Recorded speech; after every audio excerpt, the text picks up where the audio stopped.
It's shaping up to be a pivotal year for NC State football and head coach Dave Doeren. What might be the biggest game on the 2025 schedule?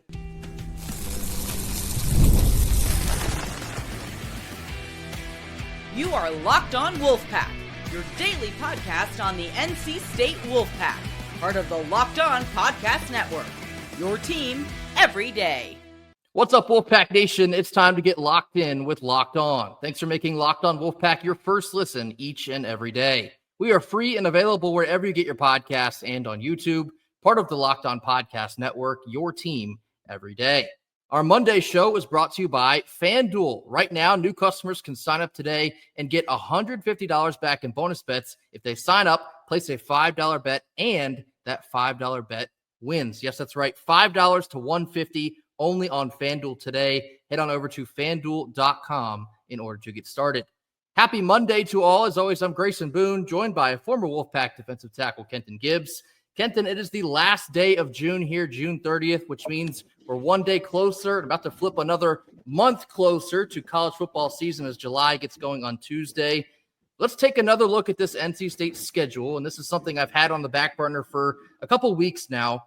What do we perceive to be the biggest game on NC State's 2025 schedule? I'll go ahead and pull this up on the screen here. So back in January when this schedule was released, we kind of went through it game by game, gave our initial thoughts, initial matchups that we have some intrigue in. I don't think we got too deep into the weeds on overall record because, of course, we'll do that probably in the month of August. But, Kenton, you're looking down the list here, 1 through 12. Give me your thoughts on the biggest game that NC State will have to play this fall. You know, I hate to give a very cliche answer of every game is your biggest game, and I'm not that type of guy to make. You're not wrong.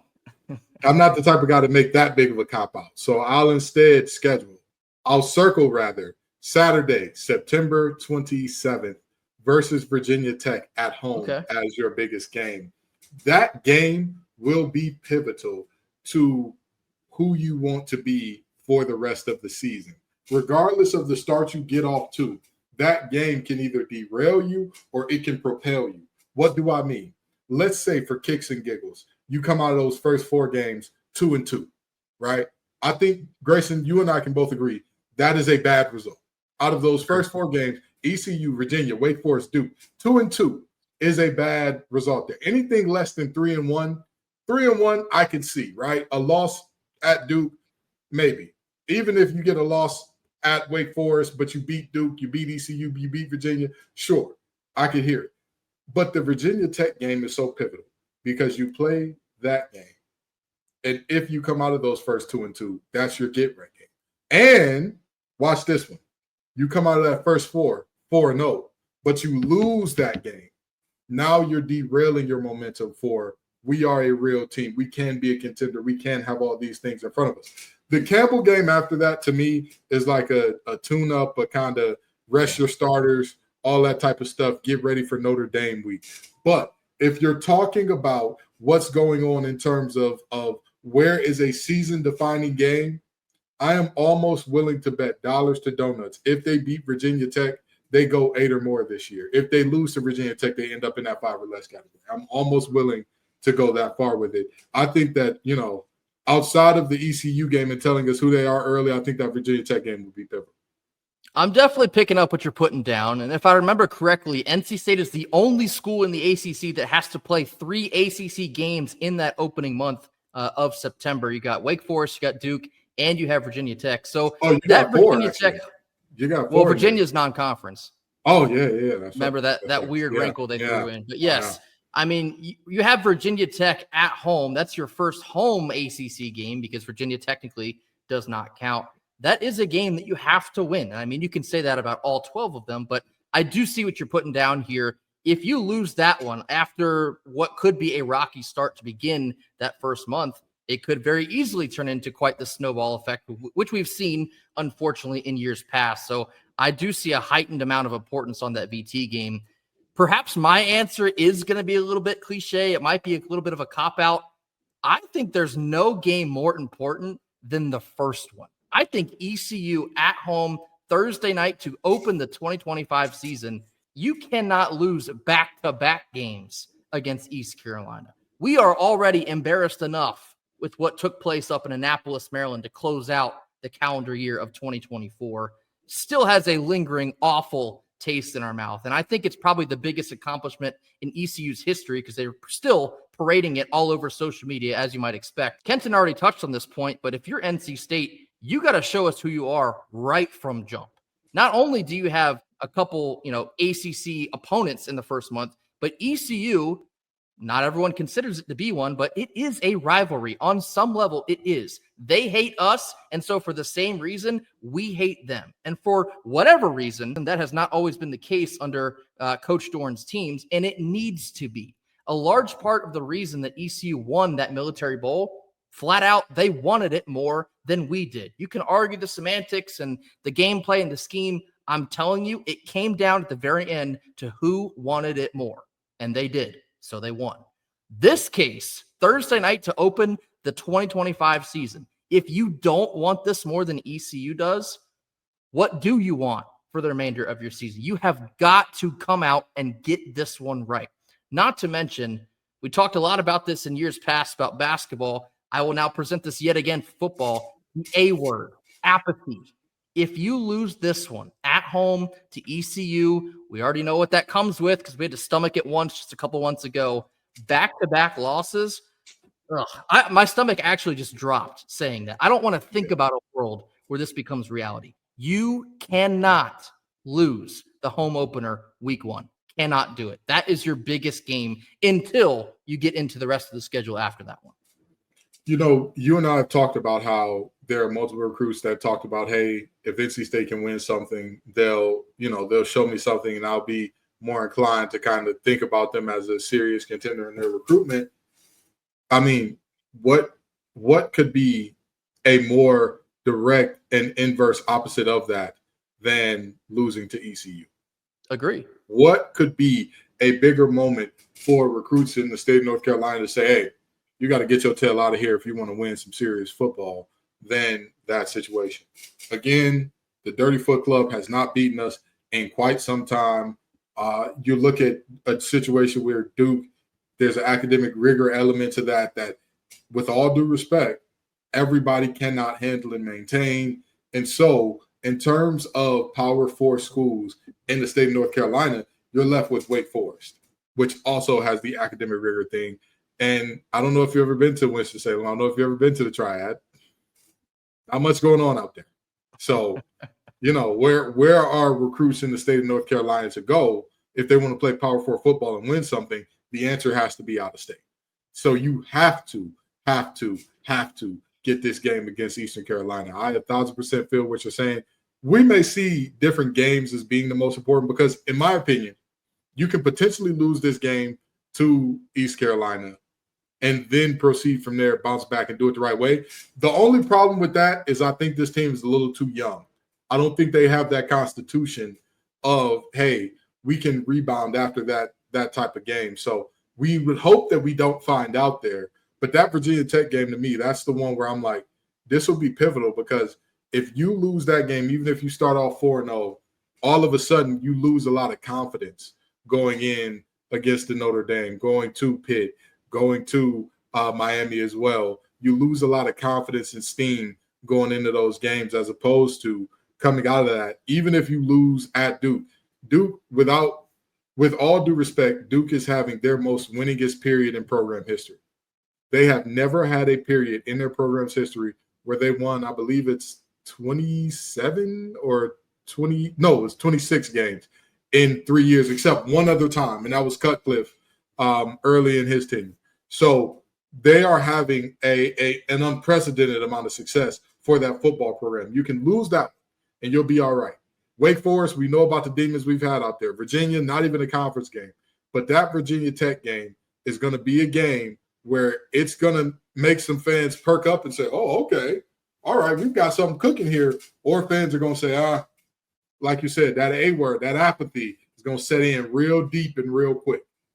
Yeah, and there's certainly other cases you can make for some of the other games. And as the season goes on, then yes, certainly the stakes change because that's what college football is. It very much varies from week to week. So who knows? Maybe you are 6-0 when you're on the road at South Bend, and I'd have to perceive that at that time, that would be the biggest game of the season. Or maybe you're vying for bowl eligibility at the very end of the season, just like we were last year. Maybe that Dirty Foot Club game becomes a little bit bigger, especially with Bill Belichick in town. Or maybe, on the road down at Miami. Maybe NC State is finding a way to have a very special season. Perhaps Miami is too. If NC State's cooking and Miami's cooking, you could see a ranked matchup in the middle of November. I don't know. We'll see how this season goes on. But there are varying answers. I think Kenton's answer, Virginia Tech, it makes a ton of sense to me. I think my answer of ECU, how dare we overlook those chumps yet again, especially in week 1 of the season. If you can't get that one right, I'm extremely worried about what you can get right for the remainder of the season. So now it's y'all's turn. Tell us what you perceive to be the biggest game on NC State's schedule in the preseason. I'll go ahead and put that asterisk on it. The preseason, before this thing kicks off, what do you think the biggest game of the 2025 season will be? Coming up next, we're getting into Mailbag Monday, a question that I wanted to answer. We'll get into it here on Monday. This comes after a quick word from our sponsors. Our Monday sponsor is FanDuel. Summer sports are in full swing, and whether you're all about baseball under the lights, golf on the green, or high-stakes soccer, FanDuel is the best way to make every game more exciting. You're already following the action, so why not make it just a little bit more thrilling? With FanDuel, you can get in on the game while your friends are getting sunburned at the beach. Me personally, I've been using FanDuel to track all my favorite matchups, and the app will always keep it fresh with new daily promotions and more fun ways to bet. It's super easy to use, there's a fast payout, and it makes regular season games always feel like must-watch events. Whether I'm placing a same-game parlay or watching a bet ride into the 9th inning, and that's happened to me a couple too many times, FanDuel is always making me feel like I'm a part of the action. If you're new to FanDuel, new customers can bet just $5 and get up to $150 back in bonus bets if that first $5 bet wins. Open the FanDuel app today or visit FanDuel.com in order to get started. Middle portion of our Monday show, wanted to spend some time on a Mailbag Monday, a question that I saw at the very end of last week. What better time to get into it than right now on Monday? Here we go. This question comes from Lynn Carter, addressing Kenton specifically. It says, Kenton, honest question. You say football can compete for an ACC title and make the CFP. I want that to be true, but I don't see how with our lack of resources. Relative to the programs who win at that level, we're behind in facilities, recruiting, NIL, overall budget, tradition, you name it. Without counting on once-in-a-lifetime outlier stroke of luck, how can we compete with deficits like that? I want to see it, but I just can't see how we do anything more than what Doran has already done. Thanks. Kenton, I'll give you the floor first. Go ahead. Well, first of all, Lynn, this is an absolutely fantastic question, but let's get into the perception versus the reality here, because the perception of NC State is that we lag behind in resources in such a meaningful way that we cannot catch up. NIL went into effect on what date, Grayson Boone? I believe it was the middle of summer of 2021. Okay, so we're going to count every ACC championship game from the summer of 2021 forward. If it was played in the summer of 2021 forward, we're going to go ahead and count that one, okay? So the first one in 2021, Wake Forest and Pitt, are those two teams that are out of our league in terms of NIL? I do not believe so. In terms of resources, recruiting, overall budget, tradition, are those two teams that just blow us out the water? No. There's an argument for Pitt. There's an argument, but overall, we're very much so in the same tax bracket, more or less. So we got two that are in the same bracket. And then you've got Clemson and the Dirty Foot Club in 2022. Are both of those teams out of our bracket? I would say Clemson is. Clemson is. Is the Dirty Foot Club? Okay, so we got three there. And then 2023 was Florida State and Louisville. Florida State, I'll give you that one. Sure. That's a whole nother ball game. Louisville? I'd say Louisville's like slightly above us. They do a lot of spending. Okay. All right. I'll even throw that one in there. And then your last two are SMU and Clemson. Is SMU that far above? Hard to know. I mean, historically, yes, because of what they used to be doing with the Pony Express. But in terms of, I'd say both are yeses. But in terms of the overall trajectory and tradition of the program, absolutely not. Because while they peaked higher than NC State did, they had the death penalty happen. That's fair. In Dallas. So I'm going to say 4. And that's being generous, not including Louisville. So that is 4 teams being generous because we had 2 pick'ems in Louisville and SMU where you only get one of them. That's 4 teams that have made it since NIL has been instated that are not in a whole nother ball game from us. I will give you Clemson and Florida State play a different ball game than us. I'll give you that. Not going to deny that. Not going to sit up here and lie to y'all just because I'm this guy that's like crazy obsessed with winning and I believe that you can win at all costs. And sure, the reality is you cannot tell me that there's a world where the Demon Deacons can go and we can't, where the Pitt Panthers can go and we can't, where Louisville and a first-year SMU, first year in the conference can get there and we cannot. I have all of I give all of the reverence to the coaches and the players from every sport. But the reality is, as hard as it is in football to get over that hump and to do the thing, you can't tell me that NC State cannot do it when we have seen these other teams who are in this same space do it. I would understand if every year it's Clemson, Florida State, Clemson, Florida State, Clemson, Florida State, and then you've got 1 year where one team randomly breaks through. Since NIL has been introduced, we've had 7, count them up, 7 different teams play in the ACC championship game. Only one team has been twice, and that is the Clemson Tigers. That's it. Wake Forest hasn't been twice. Pitt hasn't been twice. UNC hasn't been twice. Florida State hasn't been twice. Louisville hasn't been twice. SMU was their first year, so they couldn't have been twice. I refuse to believe that in a conference with as much parity as the ACC in terms of all these different teams that have gotten in there as of late, we just can't keep up because resources we're that strapped and stressed out. Now, if we don't have the right folks in there to do the job, I've told y'all always, I'm going to shoot you straight. Doran is the reason I'm here. I give him all the respect and reverence for the job that he's done. I give him all the respect and reverence for raising the floor. I give him all the love and the praise for elevating this program to where a 3-win season is like, oh my God, we are in the pits. Instead of, it happens sometimes. We'll be back in a few years. I give him all the praise for that. But if we are talking about hitting a higher ceiling, getting something better, that's not out of NC State's reach because of budget, recruiting, and NIL things, just in my opinion. Now, if somebody is to show me the information to say, hey, we have a budget that is so downtrodden and down bad, there is no way, I would hear you out. But I just don't think that that's where we are. Yeah, and piggybacking on top of that, we've seen on multiple occasions that NC State has been right there on the doorstep of making it to Charlotte. I mean, you talk about 2021, we're, a game away. Lost that game out in Winston-Salem. Painful loss out in Winston-Salem. I think we lost like 45-42. You win that game, you're in Charlotte. 2 years ago, 2023, we were a Brennan Armstrong interception against Louisville away from going to Charlotte. You win that game, you make it to Charlotte. There's just been a handful of plays that have kept us away from the ACC championship game. Not saying that Carter Miami year. Oh my God. Right, yes, the drop down in Miami. We should have won that game. That was another game that more than likely would have led us to, I think, at least 10 wins in that season. We've been right there on the doorstep a countless number of times. The difference is you haven't gotten across the threshold. You have not walked through that door.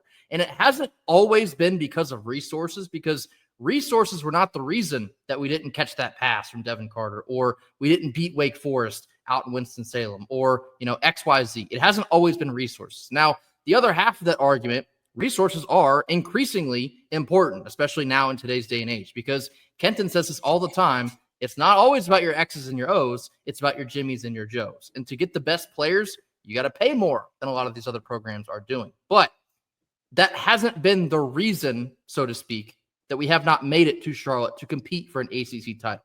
To Kenton's point, perhaps it is the coaching. And I think a lot of us would actually argue that that is the reason we have not made it. I mean, I wouldn't exactly disagree. We have been right there multiple times, but have not been able to break through.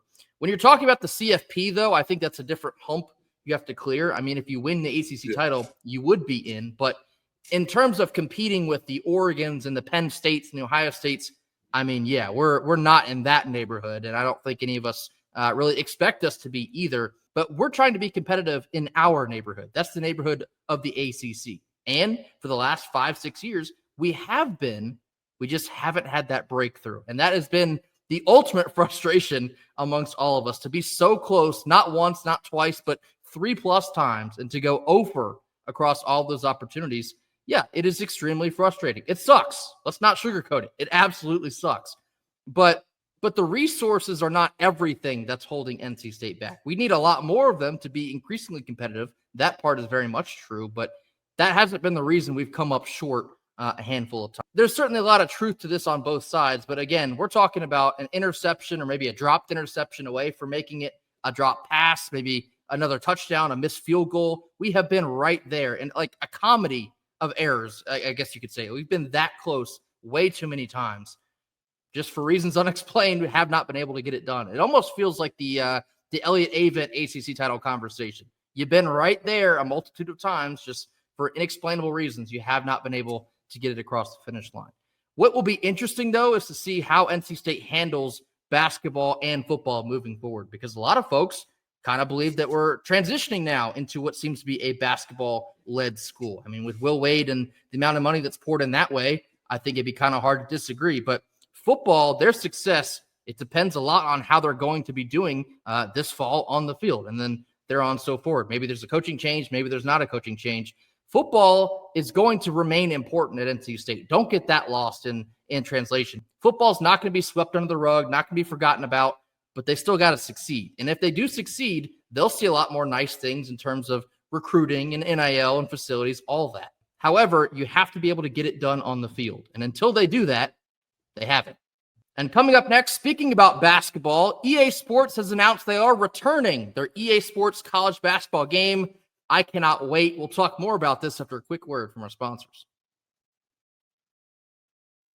Last couple minutes of our Monday show, talking about some EA Sports college basketball. On Monday, they announced the return of the EA Sports college basketball video game, obviously coming off of the heels of last summer's release, re-release, I guess you could say, of the EA Sports college football game. Now, in just a couple weeks, we'll get the second iteration, College Football 26. However, college basketball is not something we've seen, I believe, since like 2009. I think the last game they put out was March Madness 2010 with Blake Griffin playing for Oklahoma on the cover. I've spent an embarrassing amount of hours playing that with my closest friends growing up all throughout high school.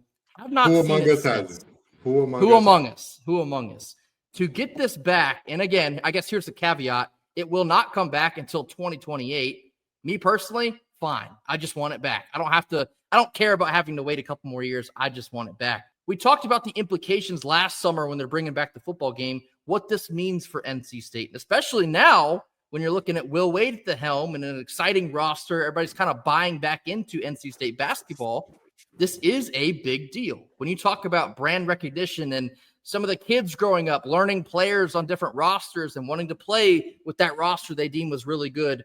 Back in 2010, I could not lose with Michigan. All 5 players on the floor could rain from 3. That's why I played with them all the time.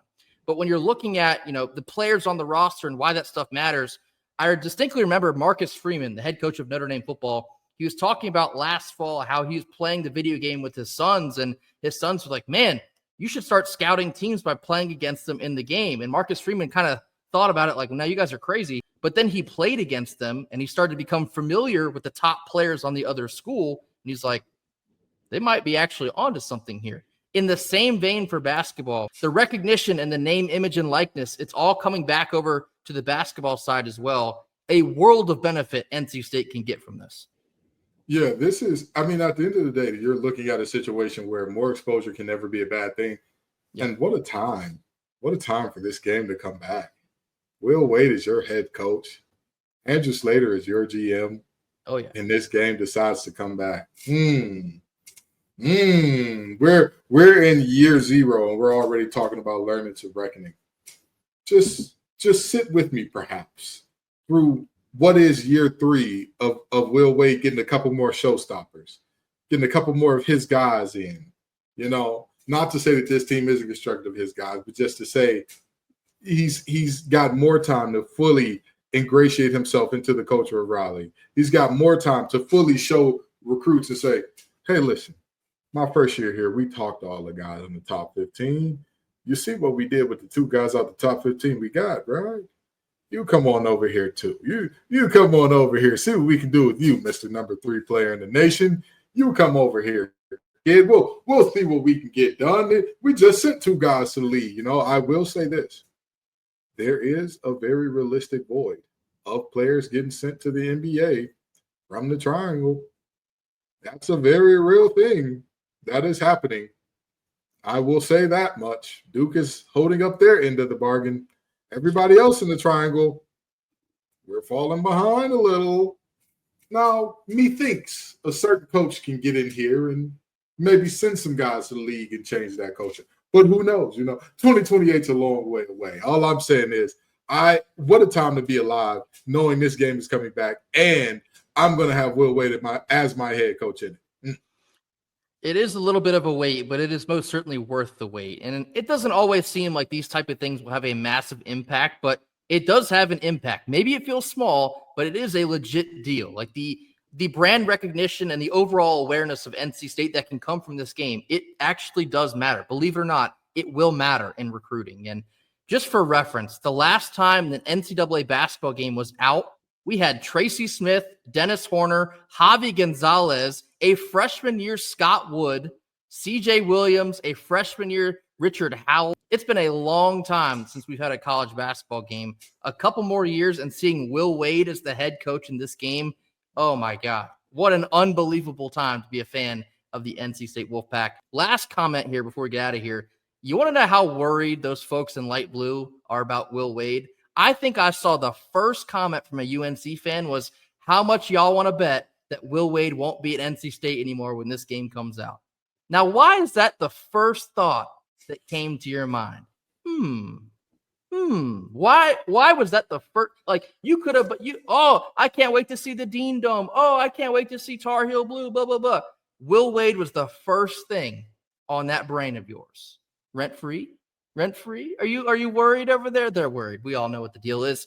It's a big deal. I cannot wait for this. 2028 will be here before we know it. And I guess until then, we have EA Sports College Football to tide us over. That comes out in just a couple more weeks. Can't wait to play with this year's iteration of Wolfpack football as well. That will do it for us here on Monday. As always, thank you all so much for joining us. Be sure to hit that like button. Drop your comments in the comment box. Tell us your thoughts on the biggest game for NC State football's 2025 schedule. Give us your thoughts on the Mailbag Monday question. Why is it that NC State cannot break across that breakthrough point? Has it been a lack of resources? If so, or if not, tell us why. And give us your thoughts on EA Sports college basketball returning in the year 2028. Tell us everything you feel about that on the way. We'll see y'all on Wednesday for more. And until then, go Pack. Go Pack.